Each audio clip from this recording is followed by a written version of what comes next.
भगवान श्री कृष्ण की द्वारिका नगरी आई समुंदर से बाहर। नासा समेत दुनिया भर के वैज्ञानिकों के बीच मचा भूकंप।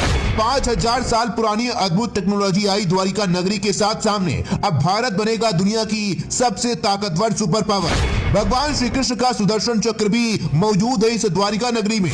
मोदी समेत भारत के सारे नेता हुए भगवान श्री कृष्ण के आगे नतमस्तक। दोस्तों, एक वक्त था जब पूरी दुनिया में सनातन धर्म के ग्रंथों जैसे महाभारत और रामायण का मजाक बनाया जाता था। लेकिन दोस्तों, जैसे जैसे विज्ञान और अधिक आधुनिक होता गया, वैसे वैसे दुनिया में सनातन धर्म के सबूत धरती का सीना चीरकर बाहर आते रहे। और दोस्तों, आज हम आपको सनातन धर्म का एक ऐसा ही अद्भुत सबूत दिखाना चाहते हैं। महाभारत काल से समुद्र की गहराइयों में मौजूद था। जी हाँ दोस्तों, हम भगवान श्री कृष्ण की उसी द्वारिका नगरी की बात कर रहे हैं जो गांधारी के श्राप से समुद्र में समा गई थी। लेकिन दोस्तों, अब उसी द्वारिका नगरी पर लगातार दुनिया भर के वैज्ञानिक शोध कर रहे हैं और वहां महाभारत काल के ऐसे ऐसे सबूत मिल रहे हैं जिन्हें देखकर वैज्ञानिक ही नहीं बल्कि अमेरिका जैसे देश के नेता भी सनातन धर्म के आगे नतमस्तक हो गए हैं। असल में दोस्तों, 2005 में एक भारतीय पुरातत्व शास्त्री ने समुद्र में डूबी द्वारिका नगरी को खोज निकाला था, जिसके बाद पूरी दुनिया में तहलका मच गया था और अरब समेत चीन के वैज्ञानिक भी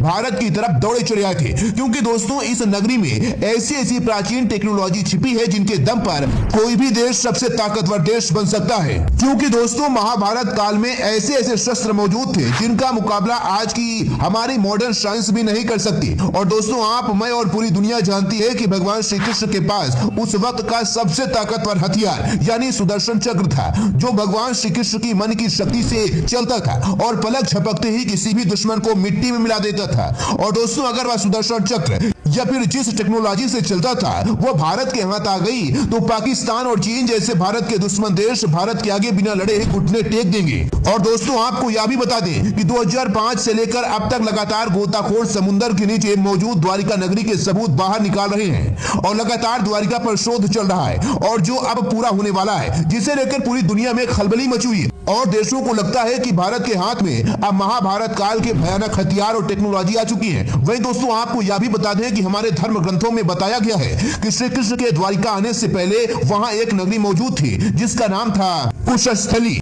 जिसके बाद गरुड़ की सलाह और कुकुश्री के आमंत्रण पर श्री कृष्ण ने कुशस्थली आई थी। बाद में देवशिल्पी विश्वकर्मा द्वारा कृष्ण ने वहां भव्य नगर और विशाल भवन का निर्माण करवाया। नगर में चारों तरफ द्वार थे और इसीलिए उस नगरी को द्वारिका के नाम से जाना गया। यहाँ श्री कृष्ण ने 36 वर्षों तक शासन किया है। लेकिन दोस्तों, आपको याद होगा कि महाभारत के युद्ध के खत्म होने के बाद गांधारी ने भगवान श्री कृष्ण को श्राप दिया था कि जिस तरह उनका कुल पूरी तरह से खत्म हो गया है, वैसे ही एक दिन उनका कुल भी पूरी तरह से खत्म हो जाएगा। और दोस्तों, हुआ भी कुछ ऐसा ही। कुछ सालों बाद द्वारिका नगरी पानी में समा गई। लेकिन दोस्तों, अब द्वारिका नगरी को खोज लिया गया है, जो अपने आप में बहुत ही ज्यादा अद्भुत है और करीब 1500 साल से 2000 साल तक पुरानी है, जो इस बात का सबूत देती है कि हमारे धर्म ग्रंथ जैसे महाभारत और रामायण पूरी तरह से सच है, जिनको अब कोई भी नहीं झुठला सकता।